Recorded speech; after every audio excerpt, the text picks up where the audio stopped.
Maggi की कहानी podcast में आपका स्वागत है। मैं हूं आपका होस्ट हेमंत राव और मेरे साथ है मेरे सह होस्ट उज्जवल सिंह।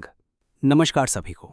आज हम एक ऐसे विषय पर बात करने वाले हैं जो हम सभी के दिल और पेट के बहुत करीब है, मैगी नूडल्स।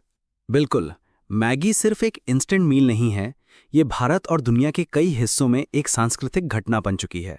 अपनी झटपट तैयारी और लाजवाब स्वाद के लिए जानी जाने वाली ये लाखों लोगों के लिए एक पसंदीदा आरामदायक भोजन है। तो चलिए आज मैगी की इस स्वादिष्ट यात्रा पर निकलते हैं। तो हेमंत, क्या आपको पता है मैगी की शुरुआत कहाँ से हुई थी?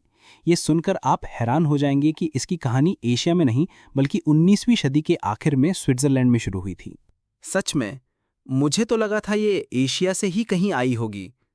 तो जूलियस मैगी ने 1884 में मैगी एंड कंपनी की स्थापना की थी, जिसका मकसद मजदूरों के पोषण को सुधारना था। उन्होंने शुरुआत में प्रोटीन से भरपूर फलियों के भोजन और तैयार सूप पर ध्यान दिया, और वो मशहूर मैगी सीजनिंग, वो गहरा गाढ़ा तरल 1886 में आया था।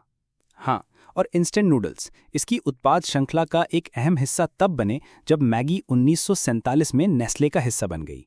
वैसे इंस्टेंट नूडल्स का आविष्कार जापान में मोमोफुकू एंडो ने 1958 में किया था, लेकिन मैगी ने इस कॉन्सेप्ट को अपनाया और अपना वर्जन पेश किया, जिसने अपनी सामर्थ्य और सुविधा के कारण दुनिया भर में, खासकर विकासशील बाजारों में तेजी से लोकप्रियता हासिल की।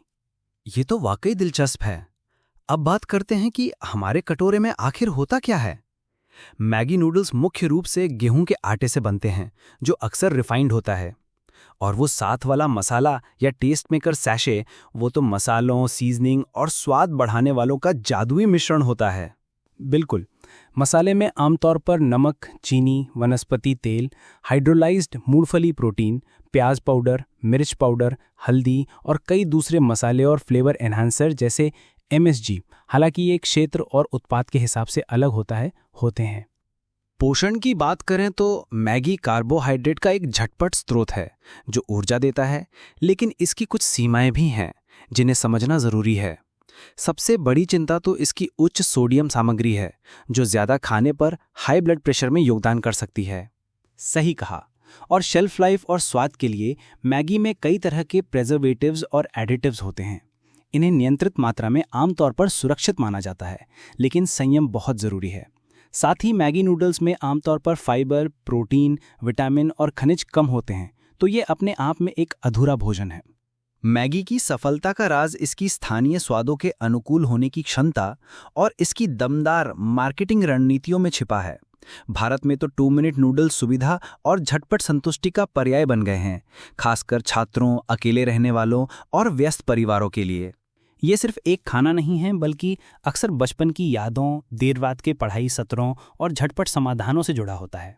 भारत के बाहर भी मैगी के उत्पाद, जिनमें नूडल्स, सीजनिंग और सूप शामिल हैं, एशिया, अफ्रीका और यूरोप के कुछ हिस्सों में लोकप्रिय हैं। हर क्षेत्र में अक्सर स्थानीय स्वादों के हिसाब से अनोखे फ्लेवर होते हैं, जो मैगी की वैश्विक अनुकूलता को दिखाते हैं।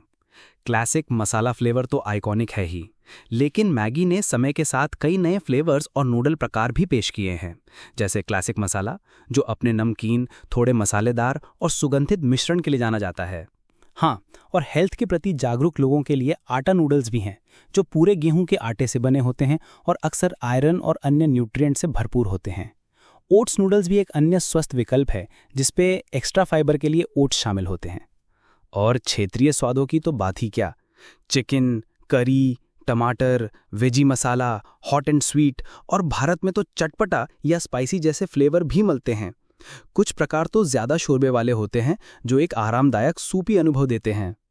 मैगी की लोकप्रियता का एक सबसे आकर्षक पहलू ये है कि लोगों ने इसे अपने बुनियादी निर्देशों से परे जाकर कितनी रचनात्मकता से अपनाया है। ये इसकी बहुमुखता और इसके फैंस की कलात्मकता की सरलता का प्रमाण है। बिल्कुल, जैसे सब्जियों के साथ मैगी बनाना। गाजर, मटर, बीन्स, शिमला मिर्च और मक्का जैसी कटी हुई सब्जियां डालकर पोषण और स्वाद दोनों को बढ़ाया जा सकता है। अंडा मैगी भी बहुत लोकप्रिय है, जिसमें अंडे को तलकर या सीधे उबलते पानी में मिलाकर प्रोटीन जोड़ा जाता है।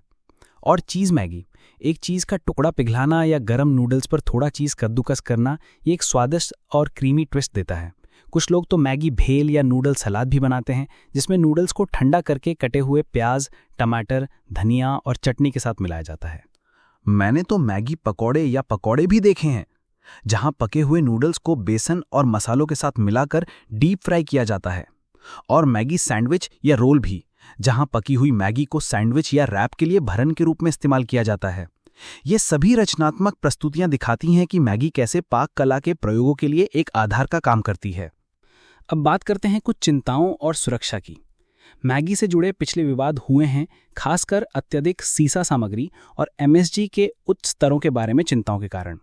इन विवादों के कारण अस्थायी प्रतिबंध और महत्वपूर्ण जांच भी हुई थी।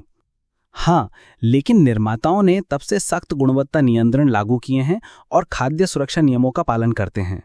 तो खपत के लिए कुछ मुख्य बातें हैं। संयम महत्वपूर्ण है। मैगी को आहार का मुख्य हिस्सा नहीं बनाना चाहिए।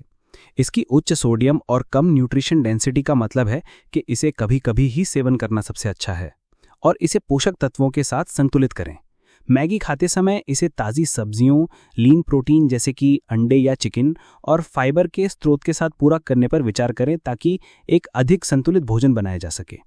इसकी सोडियम मात्रा के कारण पर्याप्त पानी का सेवन भी सुनिश्चित करें।